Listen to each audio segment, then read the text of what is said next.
So I'm going to kind of go over with you what I've done already on the right rear hand side of the Gladiator.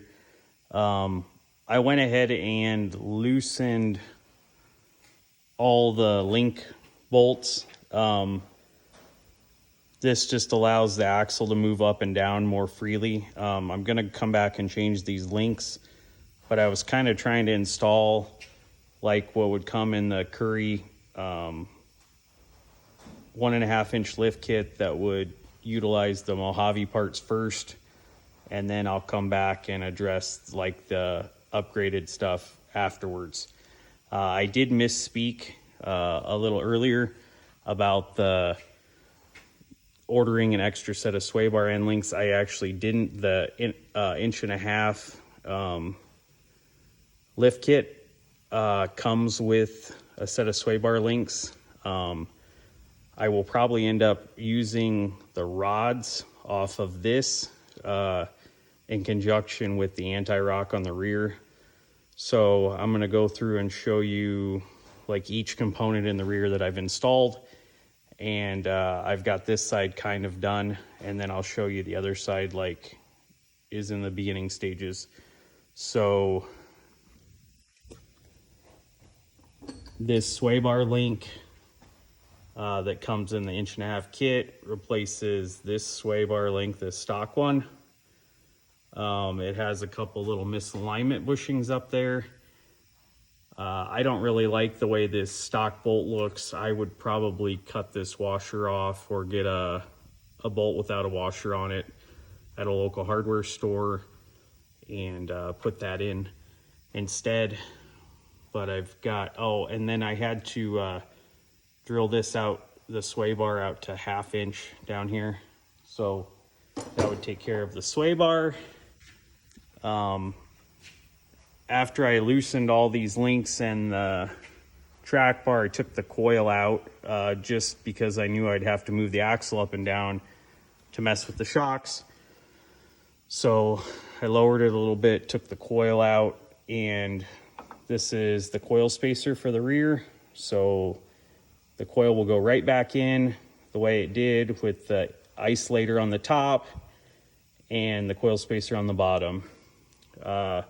This is the bump stop spacer installed. It's an aluminum spacer that goes right in the factory hole. There's a 1/2 inch bolt that goes up through. There's already a hole in there, and you just bolt it into place, lube the bump stop up, and slip it into this aluminum housing. So that takes care of the bump stop, the coil spacer. Now the shock relocation bracket.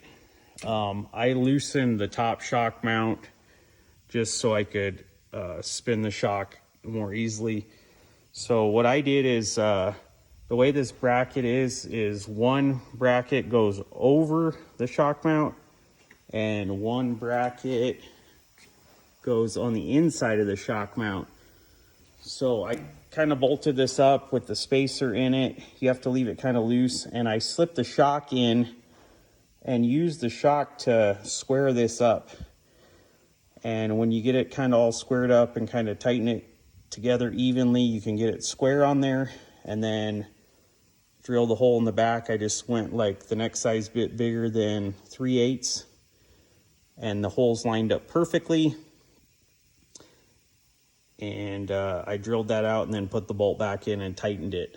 So I'm going to go ahead and finish up the other side and then put the coil back in and kind of button this up, and then I'm going to move on to the control arms and the track bar and then the anti-rock in the rear. So I'll show you the other side real quick.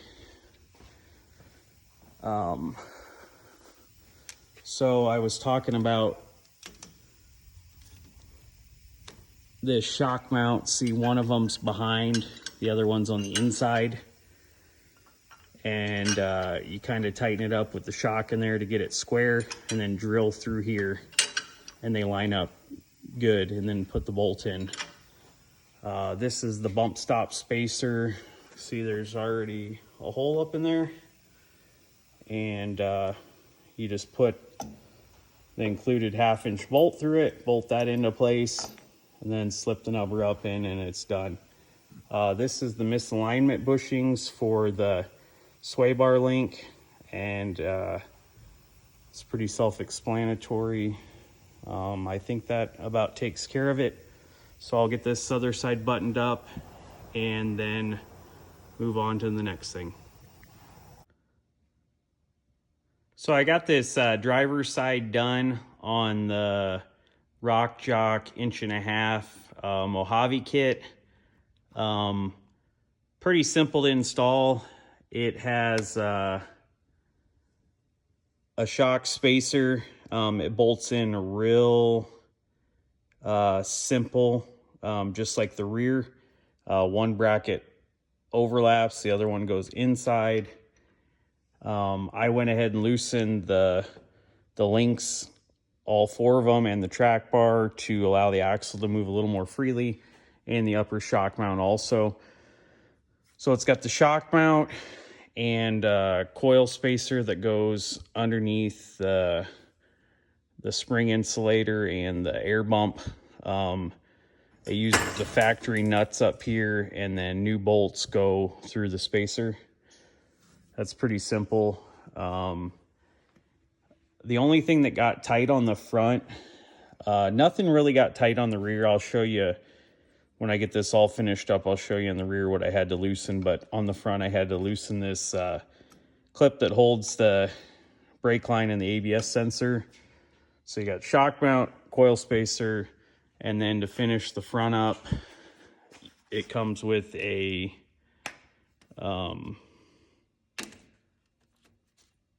new sway bar end link. So I have the other side apart, and I'll kind of show you the other side. Everything's pretty much identical except for the sway bar link down here is in dual shear with misalignment bushings.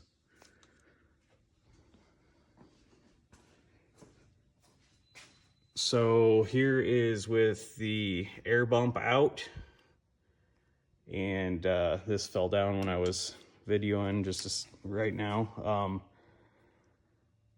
Rock Jock has really close machine tolerances, which is good. This spacer, the tolerances are so close that I had to take this sticker off the other side to get the spacer to slip on smoothly. But you can see the studs come through the air bump into the spacer. You'd reuse the factory nuts, and then it comes with new hardware to space it down. This is the other sway bar link. It's in dual shear, so here's the misalignment bushings. I have the top side already in. And then if you look at the shock mount, one side's underneath. The other side goes on the inside. So I'll finish this side up, and then I'll kind of go over the whole lift, and then we'll move on to the track bars and the control arms, and then the rear anti-rock. So I've got the Mojave Rock Jock 1.5" kit all installed. If this was all I was doing on this vehicle, I could throw the tires back on, set it on the ground, tighten all the links, tighten the track bars, adjust the sway bar links so that they're in the neutral position at ride height, no tension on them either way, and it would be all done. So I'm not doing that though. I'm gonna go ahead and put Rock Jock adjustable links and track bars on it. So I'm gonna move on to that, but passenger side rear's all done, minus, tightening a few things, but all the parts are on there. Driver's side rear is all done. There was plenty of brake line length in the rear. Nothing really got tight. The only thing I unclipped this locker wire from the air hose just to give it a little more slack, but that was the only thing on the rear that even got close to snug. On the front though, I did unhook those brackets that connect the ABS sensor and the brake line to the control arm. Another thing you would have to do is probably adjust the steering. Well, you would have to adjust the steering. With the bigger tire, I would give it a little more toe in, but you would also have to adjust the wheel to center it. The steering wheel would be off. And on these newer vehicles, it can put it into a limp mode or turn on the traction control light. So this is all, if I was just doing the Rock Chalk 1.5" kit, I would be done now. Just have to put it on the ground and put the tires on, put it on the ground, and tighten up the control arms and all the other stuff I talked about. So we're going to move on to the track bars and then do the control arms. I'll do the rear control arms, front control arms, and then the rear anti-rock.